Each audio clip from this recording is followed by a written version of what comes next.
বিসমিল্লাহির রহমানির রহিম। সামাজিক মাধ্যম বন্ধুগণ, সংগ্রামী দেশবাসী, সর্বস্তরের জনগণ সকলের প্রতি আন্তরিক সালাম অভিনন্দন।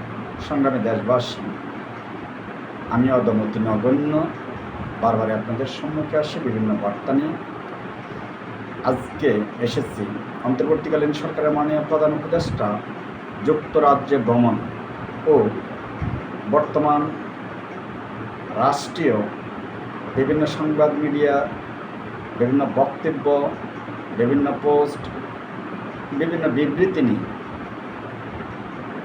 সংক্ষিপ্ত আলোচনা। সামাজিক মাধ্যমের বন্ধুগণ, আজকে যদি আমরা একটি বিষয় লক্ষ্য করি তাহলেই আমরা বুঝতে পারব যে আমাদের বাংলার মানুষের ভালোবাসা, বাংলার মানুষের শ্রদ্ধা, ভক্তি, মণিকোঠা কোথায়। বাংলাদেশ সেনাবাহিনী বাংলাদেশের গৌরব। বাংলাদেশ সেনাবাহিনী সুশৃঙ্খল বাহিনী, সুশৃঙ্খলতা, নীতি নৈতিকতা যেখানে বিদ্যমান, যেখানে ন্যায় আদলিঞ্চা বিদ্যমান, সেখানেই তো মানুষের ভালোবাসা, ভক্তি, শ্রদ্ধা। তাই বাংলাদেশ সেনাবাহিনীর প্রতি মানুষের অকুণ্ঠ ভক্তি, ভালোবাসা, শ্রদ্ধা তারাই বহিঃপ্রকাশ। বাংলাদেশ সেনাবাহিনীর প্রধান যখন বজ্রকণ্ঠে বলছিলেন মব জাস্টিস রোধ করা হবে, আইনের শাসন প্রতিষ্ঠা হবে, কঠোর হস্তে দমন করা হবে, তৎক্ষণাৎ দেখেন চিত্র হয়ে গেছে ভিন্ন। তাহলে সেই চিত্র কী কারণে? আজকে ভণ্ড, বদমাশ, চোর, বাটপার সবাই ভীত, সন্ত্রস্ত। তাহলে আইনের প্রতি মানুষ যেমন শ্রদ্ধাশীল, তেমনি নিয়মানুবর্তিতার প্রতিও মানুষ শ্রদ্ধাশীল। তাহলে সুশৃঙ্খলতা যেখানে বিদ্যমান, মানুষের ভালোবাসা, শ্রদ্ধা, ভক্তি তদ্রূপ বিদ্যমান। সামাজিক মাধ্যমের বন্ধুগণ, অন্তর্বর্তীকালীন সরকারের প্রতি মানুষের অকুণ্ঠ ভক্তি, শ্রদ্ধা, ভালোবাসা ছিল, কিন্তু অন্তর্বর্তীকালীন সরকারের কতিপয় উপদেষ্টার লাগামহীন হিংসাচারিতা, বিভিন্ন মিথ্যাচার, বিভিন্ন অপনীতি কারণে অন্তর্বর্তীকালীন সরকার সমালোচিত হয়েছে এবং অন্তর্বর্তীকালীন সরকার নিয়ে মানুষের মাঝে সন্দেহ সংশয় দেখা দিয়েছে। এরই মাঝে বিভিন্ন রাজনৈতিক নেতাদের মাঝেও মতভেদ সৃষ্টি হয়েছে অন্তর্বর্তীকালীন সরকারের সঙ্গে। অন্তর্বর্তীকালীন সরকারের মাননীয় প্রধান উপদেষ্টা বিশ্ব পরিমণ্ডলে যেভাবে ভ্রমণ করেছেন, পৃথিবীর ইতিহাসে এমন অন্তর্বর্তীকালীন সরকার আর খুঁজে পাওয়া যাবে না। আমি তার ভ্রমণকে সাধুবাদ জানাই, তার অর্জনকে সাধুবাদ জানাই। তিনি গত কয়েকদিন আগে যুক্তরাজ্যের সফরে গিয়েছিলেন। সকল জাতীয় পত্রিকায় প্রকাশিত হয়েছে, বিভিন্ন সংবাদ মাধ্যমে প্রকাশিত হয়েছে টিউলিপ সিদ্দিকীর চিঠি, কিন্তু সরকার পায়নি। কিন্তু তাহলে আমার প্রশ্ন, বিভিন্ন সংবাদ মাধ্যম জানলো কি করে? তারা পেল কোথায়? কোনো কিছু আড়াল করা, মিথ্যাচার করা মানেই নিজেকে স্বৈরাচারের পরিণতি ডেকে আনা। মিথ্যাচার করতে নেই, সত্য নিয়ে সামনে এগিয়ে যাওয়াই হলো বুদ্ধিমানের কাজ। যখনই প্রকাশিত হলো টিউলিপ সিদ্দিকের চিঠি, অন্তর্বর্তীকালীন সরকার যদি প্রয়োজন মনে করে, বৃহত্তর স্বার্থে আমি মনে করি আলোচনায় বসা যেতে পারে, বসা উচিত। বা অন্তর্বর্তীকালীন সরকারের যদি কোনো সদস্য সেখানে তার সাথে আলোচনা বসা যায়, বসতে পারে।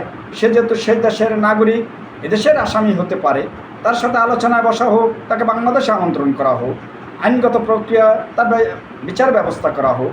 কিন্তু আলোচনা যেহেতু সুযোগ আছে, আলোচনা করা যাক।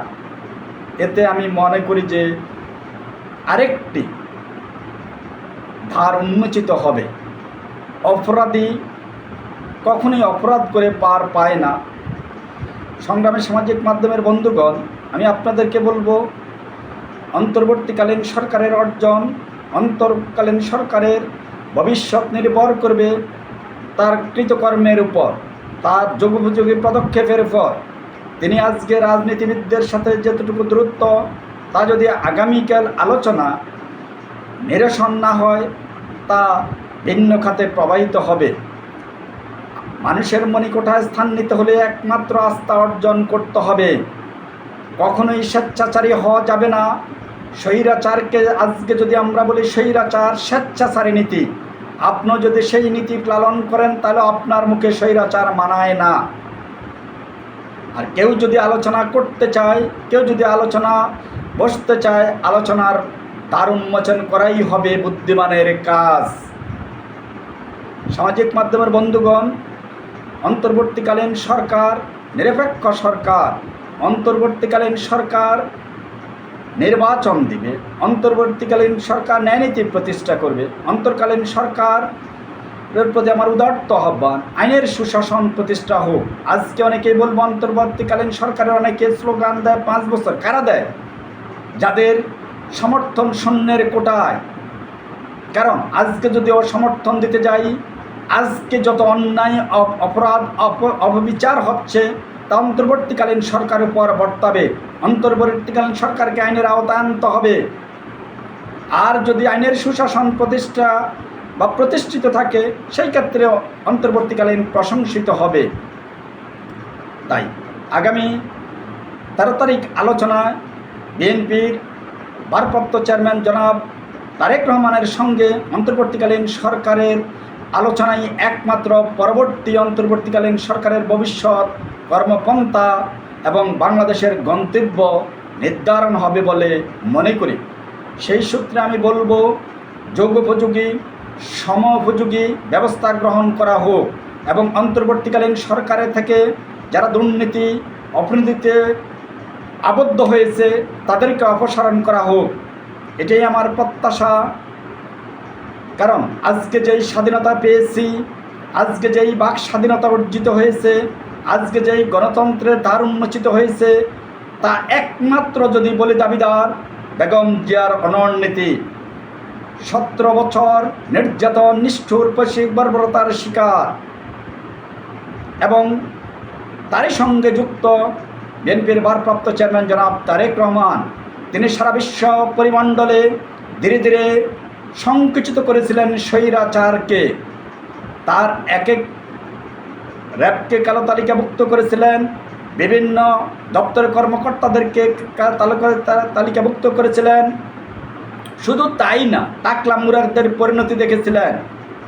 সর্বকিছু রেখে অর্জন তিনি জনগণের উপর ছেড়ে দিয়েছেন, তার নিজের অর্জন নেননি। সেই সূত্রে আমি বলবো, আজকে আমরা বিভিন্ন বিষয় নিয়ে কে কার সঙ্গে আলোচনা করবে, কে কার সঙ্গে আলোচনা করবে না, কে বড় হবে তা নয়। বুদ্ধিমান সে বড় যে আলোচনায় শান্তিপূর্ণ সমাধান করবে। যে আগামী পথ চলা হোক জনগণের, এই দেশ হোক ভ্রাতৃত্ববোধ, ভ্রাতৃত্ব প্রেরণা, এই দেশে যেন স্বেচ্ছাচারের আবির্ভূত না হয়, সেটাই যেন হয় আমাদের প্রত্যাশা। বাংলাদেশ জিন্দাবাদ। আল্লাহ হাফেজ। আসসালামু আলাইকুম।